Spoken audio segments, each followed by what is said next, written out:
Okay, just making sure that things are going good with the recording, and we are good. What's going on, guys? Welcome to the Nova MMA Show. We are back. Sorry for the long absence. We both got real busy, as you can see. Um, you know, just time gets us, and these times are just unprecedented, and we get busy. So we're back. Hopefully, we can start getting back to our weekly podcast. We're gonna start transitioning to a new schedule. So instead of Monday nights, Monday evenings, we're gonna start doing possibly like Wednesday mornings or Thursday mornings or Wednesday mid afternoon, something like that. But yeah, welcome back, guys. Without further ado, I'm your host, Nick, joined by my co host, Giova. And yeah, we got a lot to unpack here. So, what we're going to talk about today is essentially just what the hell's been going on and what obviously happened at 261. Crazy main card, insane. And then we're also going to talk about, obviously, a guy that's been in the news a lot, Jake Paul. Some of you may or may not like that, but I feel like it's important to cover because he's definitely has a role now in combat sports. So definitely deserves us to be talked about. So let's start with 261. God damn. So this card was stacked from when they announced it. The main card was, it had 3 title fights. The card opened up with Anthony Smith versus Jimmy Crute, and then followed by Uriah Hall versus Chris Weidman, and then followed by the 3 title fights, which started with Valentina Shevchenko versus Jessica Andrade, Doug Rose Namajunas versus Zhang Weili, and then the card was obviously headlined by Kamaru Usman versus Jorge Masvidal too. So before we get to the main event, I want to start from the bottom to the top because I think there's something crazy to talk about in every fight here. Let's start with Anthony Smith versus Jim Crute. Now, I know we didn't do a podcast leading up to this card, so we didn't really pick our picks and who was going to win. But I definitely gave this one to Anthony Smith. I thought that we were going to see a new and improved Anthony Smith, and I think we did see that. I think he came out strong with the jab. He came out real strong with those. He was getting actually kicked by Jimmy Crute. And then, he answered back with one of his own, and that kind of spelt the end of the fight. Kind of see how powerful those leg kicks are, and if you just land them the right way, how devastating they can be. And just like fight ending, right? As soon as he landed that kick, Jimmy Crute just rolled his ankle, and, he tried to survive with the grappling, and he did. Credit to him, he did. And he even got up for the second bell. He got up and he's like, let's go. And the doctor just wouldn't let him go because he couldn't even walk on that leg, man. Did you see that? I saw. Yeah, he was trying. He wanted to fight. Obviously, if you're a fighter, you're not just gonna give up that easily. Um, but yeah, that was definitely a brutal leg injury he sustained during the fight, and the doctor had to wave it off because he was limp. He was limping off the stool, and he could barely make it to the center of the octagon. So you gotta stop a fight like that before it gets worse, and then the commission looks bad at that point. So I think that was a good stoppage by the doctor. It's still sad to see a fight end like that. I did have Jimmy Crute winning that fight, but it is what it is, I guess. I think Jimmy Crute's gonna come back stronger than ever next fight. I've seen him in the past. He's a good fighter. He's got some good highlights. So I guess all we can hope for is a better leg next time. Shit happens, so you just gotta go back and recuperate. That's what Yeah, I think. I agree with you. He's just got to take his time, recover from that. I mean, that was pretty nasty. He definitely rolled his ankle. You can see that when they did the replay when the doctor was checking to see if he could compete still. He rolled his ankle, and when I saw that, I felt a little bit queasy. But anyway, yeah, great performance by Anthony Smith. Actually, great fight by both guys. For the ending, a little anticlimactic, but still a good, great opening fight regardless. Now, damn. Speaking of queasy, let's talk about Uriah Hall versus Chris Weidman. So Chris Weidman actually got Chris Weidman. That's what I'm He saying. he did that to Anderson Silva, or that happened to Anderson Silva where he threw that kick and just completely snapped the leg. I mean, when he threw that kick, I heard it and I said, "Damn, that was a loud kick." And then when he went back down on his foot and you just saw it fold, like just and him just fall and scream in pain, I was so shook. I didn't understand what I was seeing. I couldn't believe that happened. Crazy. And you know, kind of disappointing, man. Like real disappointing. Feel real bad for Chris Weidman. Real disappointed for Uriah Hall. Hopefully, I don't think this will be the end of Chris Weidman. I don't see him going out like that. I do see him coming back and maybe doing one last fight or one last run, seeing how it goes. But geez, what a sad injury for Chris, man. Just you gotta feel for him. Definitely. Definitely to see a fighter take the loss like that, only 17 seconds in the first strike he throws, breaks his leg and it snaps it into two pieces. It's kind of it's sad to see, but that's what happens. Shin on shin contact is never fun. If you've ever sparred with someone and that happened to you, you would know. But that's what can happen when you meet force like that. It just so happened this guy's leg snapped in two. The worst part was seeing him step back on it to see if there was something there, and there was nothing. He had nothing behind him, and he tumbled. And oh my god, it was brutal. It was pretty sad to see him have to get taken out on that stretcher. But everything's good now. At least the surgery's going good. Personally, I think Chris Weidman should retire because he's been at the end of his ropes for a while now, if you ask me. But knowing him, he'll probably come back, give it a couple, I'll give it another shot. But honestly, I don't see it. I don't see it anymore. I think especially after an injury like that, you cut your losses and you just leave. That's my opinion. I agree with you, man. But I would still like to hope that there's some competition for Weidman when he comes back because Mm-hmm. it's just a sad way to go out. Um, Definitely. Moving upwards towards the card, Valentina Shevchenko versus Jessica Andrade. Now, the build up of this fight, I understand that the 125 division, the flyweight division, specifically the females flyweight division, is kind of shallow with its competitors, and you really have to build up the opponents now, right, for Valentina because of how dominant she is, right? And that's what they did with Andrade. They said that she's strong, and she'll be one of the strongest opponents that Valentina's ever faced. They touched upon Valentina's weakness and losing one round to Jennifer Maia. But Valentina kind of shut everybody up, man. She just came out like the bullet she is. And, I think it was 7 takedowns she landed, which is a record high for her. And, she just really took it to Jessica Andrade, man, and just destroyed her. Just, put her in that crucifix and just finished her with those elbows, man. She had nothing to answer for those. I think she was just outclassed pretty much the whole fight, man. And that's just another classic performance by Valentina and another feather in the cap for her, in my opinion. What do you think about that one, Jova? Yeah, I mean, the 125 is starting to become a lot like boxing. You got to build these fighters up, and one loss can damage your reputation a fair amount. But I don't really see anyone within near sight beating Valentina. She's just that good. You see that because look at, like, I think it was Jessica Andrade's last fight, or maybe the fight before that, where she was fighting Rose Namajunas, which she's now the champion. But that was a good fight, but I didn't really see it. And when I heard she's fighting Shevchenko, I was like, I don't know about this fight, right? Especially how good Valentina is. Like you said, 7 takedowns in only a 3-minute 20-second fight. That's pretty crazy. But yeah, it shows you how dominant she is as a fighter, and she's very well rounded. She's very well rounded, which you like to see. But I don't know. I don't have much to say about that fight besides props to Valentina. She's pretty good.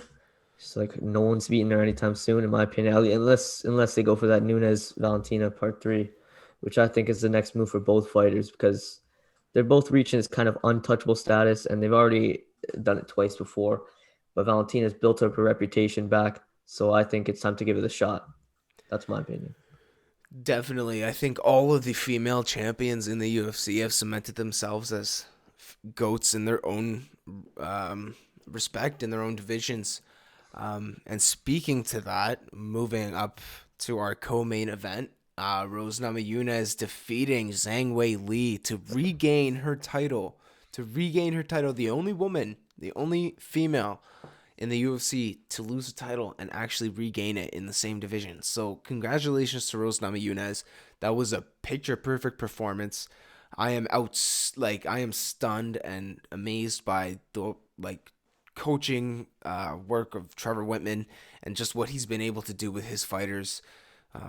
With all three of them, I mean, from Kamaru to Rose to even Justin Gaethje, I mean, they're all killers, and you can just see with their striking techniques, man. They're insane, and that wow, what a performance! I mean, Zhang Weili kind of came out with a tight guard, lots of feints, bouncing back and forth, and Rose, you could see she stayed calm. She was watching Zhang, watching her movements, watching how she was gonna strike, and she just came up with a beautiful, beautiful head kick right through the guard. Okay, right through her guard. It just came right here. Usually when they throw a kick, it'll go you keep your arms up like this, so your forearm will Hit the take the arm, hit the wrist. your arm will take the blunt of the kick, right? But just the way that Rose snuck that kick right through her guard and landed right here, right on the perfect spot. I mean, Right on the Weili was button. out, man. Weili folded. She folded like a lawn chair. She Yeah. was just out, eyes rolled to the back of the head. I mean, and then I think Rose she hit her with a few more shots, right? Right? She hit her with a few more shots because Yeah, then no, she definitely followed up. Whaley got up and immediately started contesting the stoppage. But I Yeah. think if anything, it was a late stoppage. She was out. Yeah. She took those shots, just woke her up. Those extra shots just woke her up. hmm Um, what did you think about that one? I think that was an amazing fight to me, dude. What about you? Yeah. I read this fight completely wrong, if I'm being honest. I wanted Rose to win, don't get me wrong. Like, I wanted her to win, but deep down, I'm like, I don't know if she's gonna win because Whaley's so good, right? And I'm like, okay, the fight's starting. Bruce Buffer's introducing them. And you look over at Rose and she's saying something under her breath. I'm the best. I'm the best. I'm the best. And she had her right hand. I was watching her right hand. She was bouncing up and down. Her right hand was twitching like crazy, moving around, moving around. I'm like, she's nervous. She's not gonna do well in this fight if she's nervous like that, right? All that goes out the window once the fight starts. She's sitting back. She's patient. She's letting Wei come to her. She's throwing the right shots, slipping the right way. She was doing everything perfect. And I was like, she might actually take this. Lo and behold, a nice switch lead kick to the head knocks Wei out cold. And then, like you said, the follow up shots, all they did was wake her up. And then she contested immediately, which I've never seen Wei mad like that. But uh, I don't know. There was nothing to contest at that point. She was fully out, and that's it. She's the best. She said it, and now she's doing it. Now she's got the belt for the second time, like you said, in her own division. That's a record. And I don't know who I want to see her matched up against next, but I know it's going to be a good one because I really like watching Nami Yunus fight anytime she fights. Yeah, I agree with you, man. I mean, in terms of her next opponent, I think we just really got to see where things play out in the division.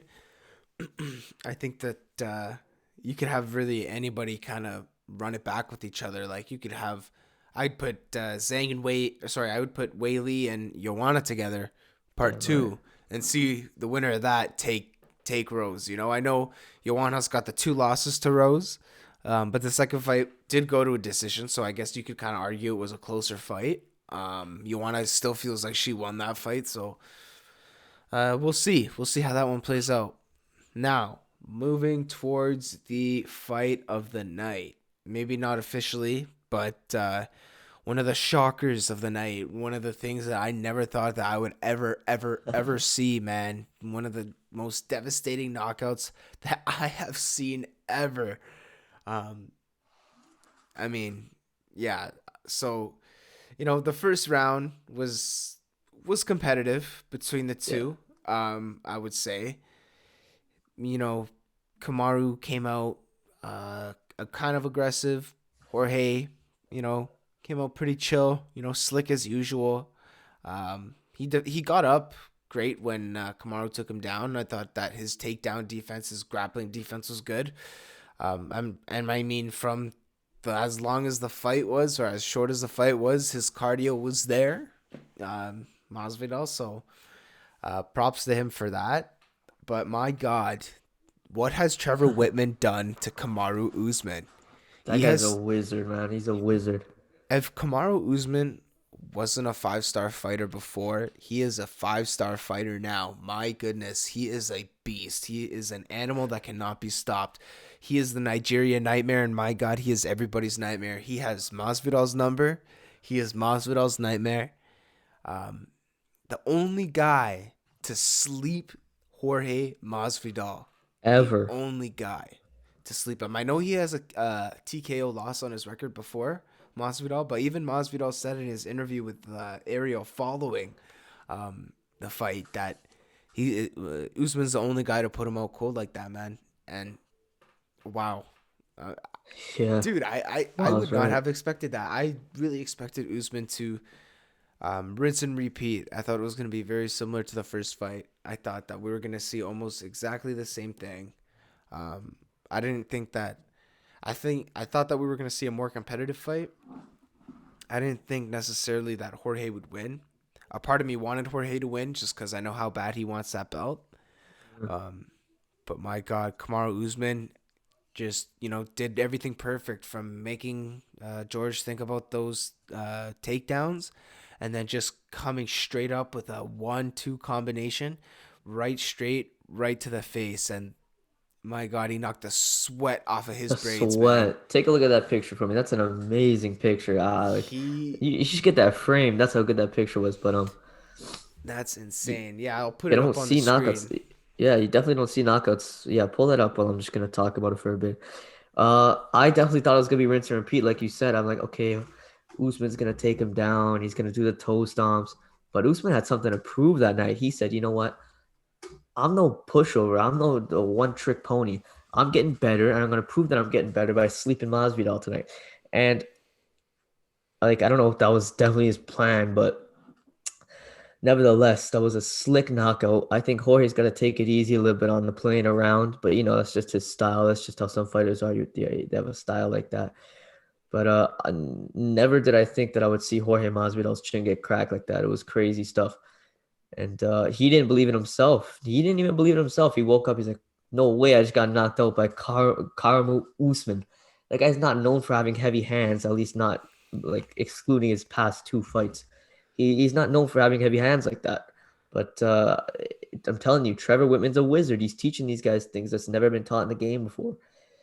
I'm If Karamu Usman keeps up the way he's going, he can reach GSP level, and he's gonna be up there in the talk. So I think arguably right now Usman's up there. I'd like to see him, take a little bit of time off and come back and fight Colby. That'll be a great rematch. But Masvidal, I don't know. I don't know what's next for him. I listened to his interview with Ariel. I listened to. He still wants the belt, man. He still wants to go for the title. But I don't know. I don't know where he goes from here. I think he needs to take some time off and figure it out some more. And yeah, but and in regards to Kamaru, he's just getting better, man.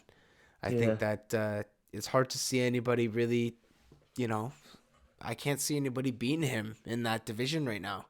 I don't see other than Colby, because I feel like that was their closest fight. Was his closest fight was with Colby. Um, I don't see anybody else that can really put up a challenge for him, man. And even Definitely. Colby, I think he'll knock him out again. You think? Oh yeah, The way at the rate he's improving, probably. oh yeah. At the rate that did you see? Yo, he knocked out Masvidal. And if they go striking again the way that they were, What if was he's that? My cutout. no, I said what's it called? Did you see what he did to Masvidal? A guy that's known for his stand up, a guy that's known for Exactly. being one of the Exactly. best boxers.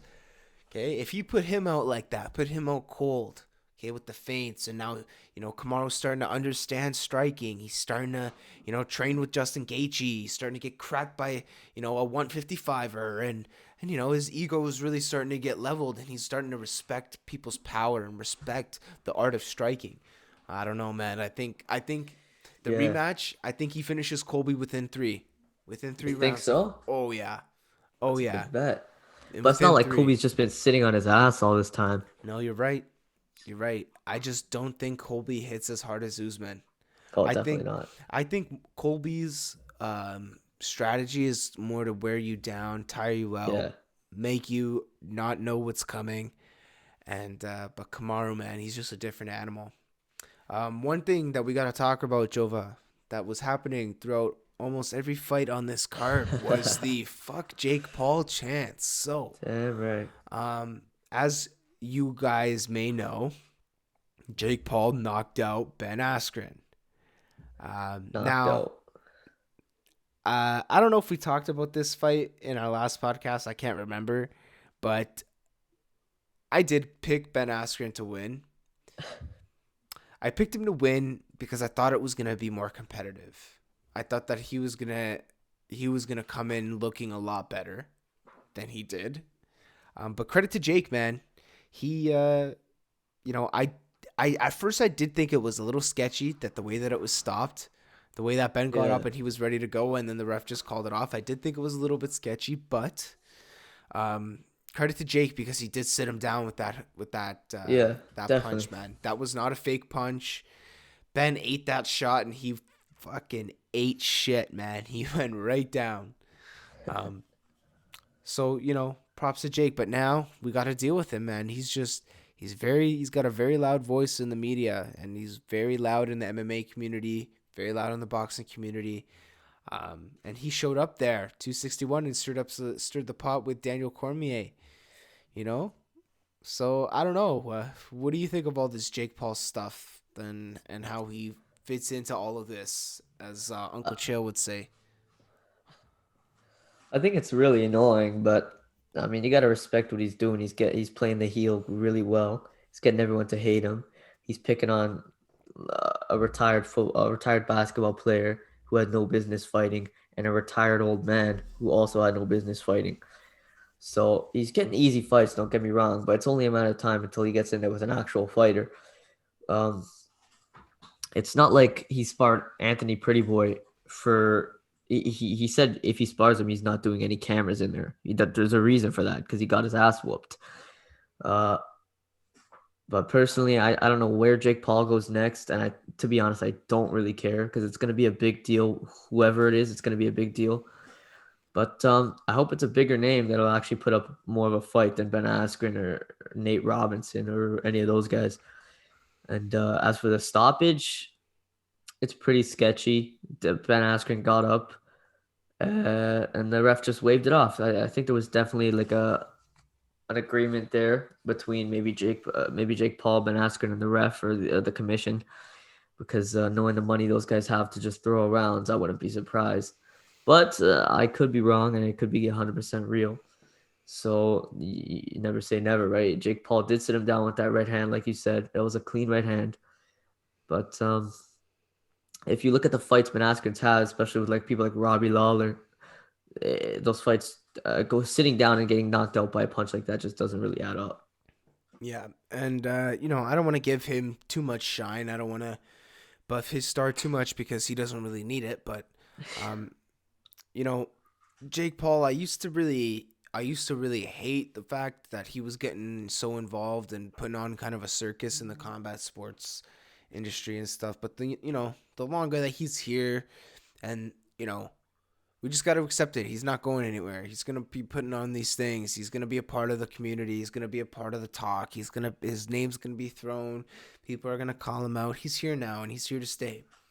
Um, and you know what? You got to give the guy some credit because he's stepping up. I hope he steps up and fights somebody that could really give him a challenge this time. But other than that, I got nothing to say about Jake Paul. Keep doing what he's doing. I mean, like Dana said, he's not fighting any real fighters yet. So let him go fight somebody that'll have a Give him chance a to run for his crack him. money. Yeah, that'll have a chance to make him eat his words. Um, but yeah, other than that, man, uh, that's all I really want to say about Jake Paul. I don't think Yeah, we definitely. got anything else to cover about him. No, not definitely not. You don't want to give that guy too much publicity. It's not like he has enough already. Exactly. Yeah. I So think we covered everything. So yeah, I think that covers it, man. So Thank you all for tuning in this week. Give us some time. We're going to get this podcast thing rolling. We're still going through the growing pains, still trying to get us up and running. So be Definitely. patient with us. We're going to get our page up and running back again. We're going to get the podcast up and going back again. So, thank you all for sticking around for the ride. Thank you for those that tune in. Hopefully, we'll get our podcast on more platforms. Definitely. And yeah, that's all I got to say. So, have a great day, everybody. And yeah, enjoy the rest of the week.